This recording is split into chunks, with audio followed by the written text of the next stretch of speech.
Welcome to Tennis Spin, where we put our spin on your tennis. Got Coach Rob with me today. We are now approaching our second week of Roland Garros, the French Open.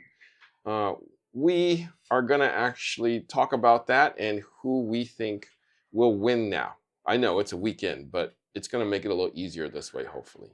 Stay tuned.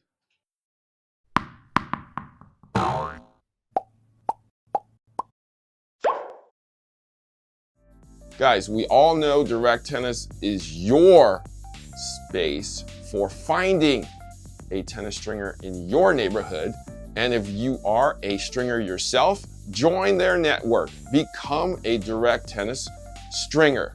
But they have now opened up a big online store. Check out the store and you'll see they'll have the Whiteout version 2, the Clash version 3, the Pure Drive, plus all the rackets that are in line currently. Check out their online store at directtennis.online.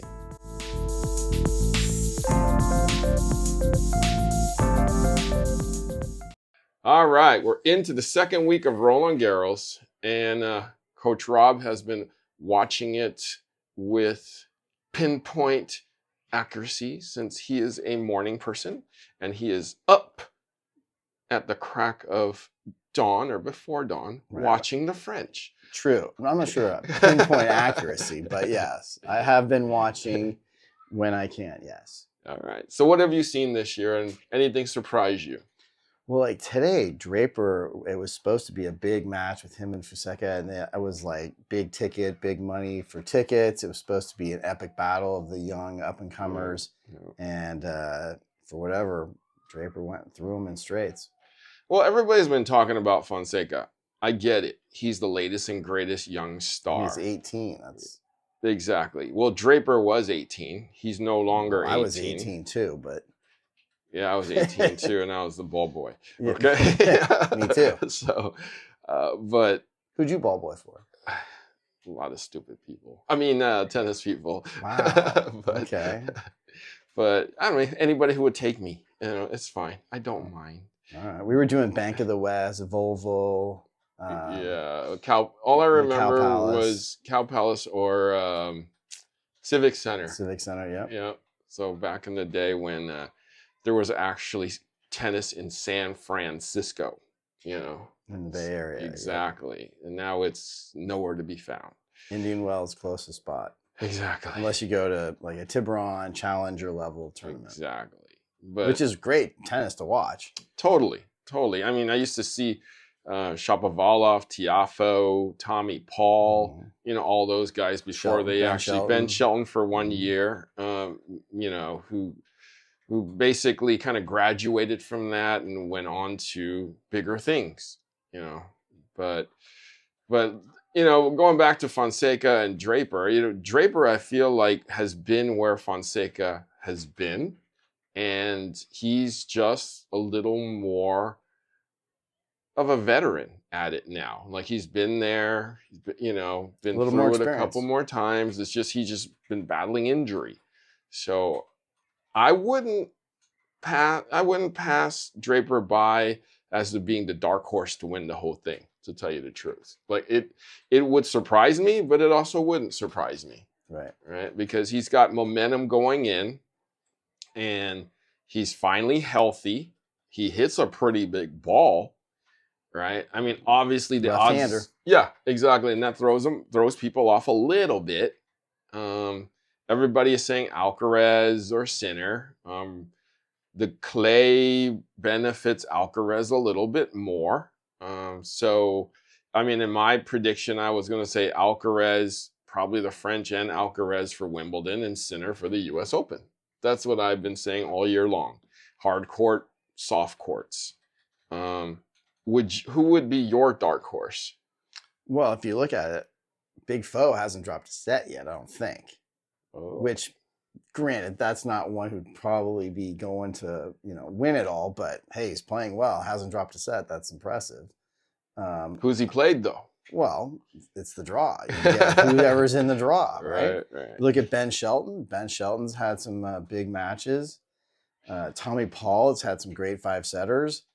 So, okay. I mean, I don't know if they're going to win it. I don't know if they're going to get past, the next couple rounds, but hey, they made it to the second weekend. That's more than most of the time. This is true. We don't say that most we don't years. expect Americans to go very far. Here's the one thing that I noticed about, maybe it's been a whole year since I've seen people play on clay, but I feel like the balls are going faster. Depends on the weather. You get a hot day, ball's going to move more. You got a cold, drizzly day. It's a little more of a slug. I didn't even think about that. I thought they just watered it down and it just automatically slowed it down. Right, but it's also the air temperature and... Yeah. No, true. Yeah. I didn't take that into consideration. But I was watching a bunch of matches this past week and I was like, damn, that ball's going so fast. They can also hit it really hard. Right. And it didn't slow up hardly much at all when they hit the dirt. So I was like, ooh, okay, that's interesting. But so your dark horse is who? Foe? We going Foe? That's a big. That's a ballsy move right there. That's a big reach. Yeah. I don't know if there's a dark horse that can get past the the big two. Yeah. Maybe 2.5. What do you think of Novak? I mean, we can't not. I mean, I'd hate to call Novak a dark horse. Yeah. I mean, he did win the Olympics last year on clay at Roland Garros. Yeah. Now, it wasn't 3 out of 5. It was 2 out of 3, but still. Right. So I say he's a distant third. Definitely. I think he went through it pretty easy today. Yeah. So he tends to kind of do that, though. He's kind of tuning up right now to, basically get himself to the finish.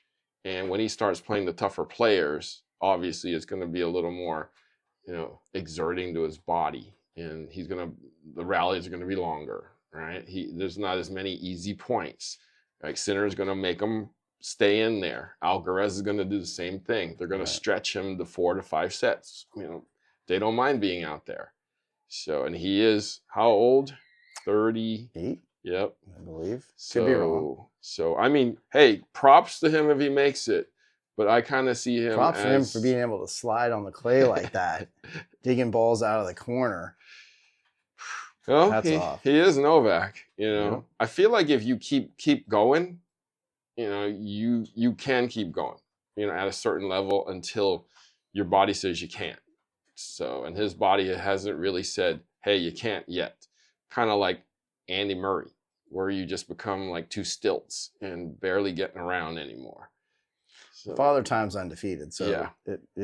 But with all of the stretching and the way Novak takes care of his body, and a lot of these players all now, are doing the same thing. Exactly. So, and let's hats off for him for extending his career. Let's not undermine gluten-free.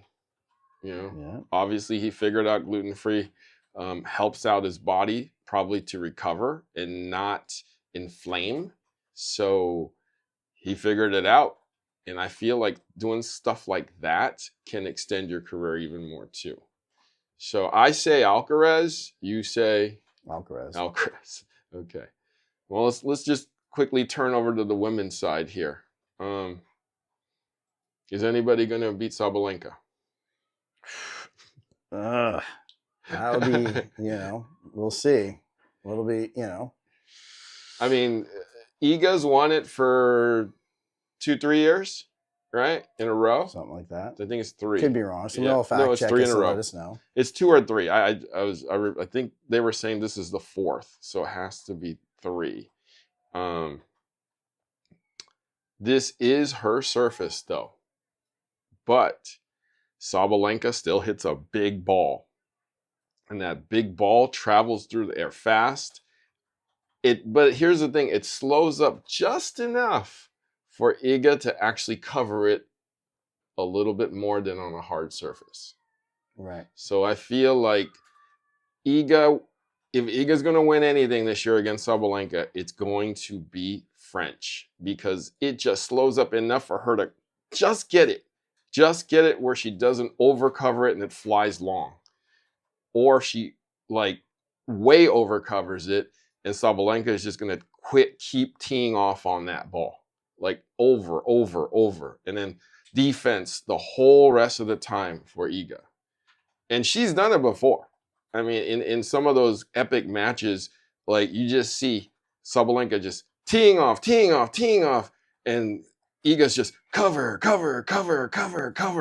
until Sabalenka hits one in the net or hits one long.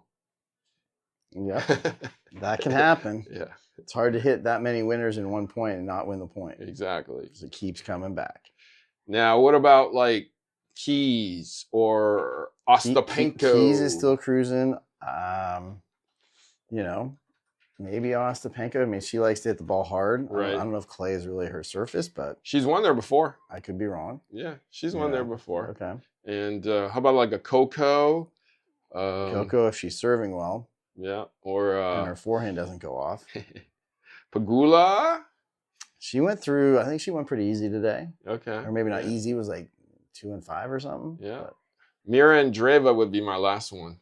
That she's a dark horse for me. Right. Like she's young enough. Here's the weird thing about her. She's young enough where she can win because she's naive. She doesn't. I don't know if she's old enough to understand what's going on yet. I mean, obviously you're at Roland Garros, you're at a Grand Slam, and she's just so innocent out there that I don't think it affects her. That's just me. And that's perfect. That is great because you don't understand the grandness of where you are. Therefore, you don't really get the nerves from it. You know, you're just like, hey, I'm playing a game against my opponent, and I'm just going to do my best and try to win, which is beautiful, right? No stress, nothing, no weight to carry around. I mean, that's just what I see, though. And she hasn't had tons of losses there, you know, so she doesn't have the scars. She can just go play free and go out there and know she's got a long career ahead of her. Yep. I mean, I see her as almost like an Osaka before she won her first slam. You know, just like doesn't quite understand the hugeness of the moment, if you know what I mean. And or can play through that. Right. Exactly. All right, so Coach Rob, who would be your prediction for the women's side? Sabalenka. Yeah. I am just going to say Iga, just because until you dethrone the champion, you're still the champion. So 4 years, unheard of. But let's see if it can be done this year. All right, so Coach Rob, thank you so much. Sure. We're going to be, you're going to be looking closely at it. Go watch it and see what happens. I'm a late riser and a late to bed person, so Australian matches me a little bit more. Not me. Guys, thank you for watching Tennis Spin, where we put our spin on your tennis.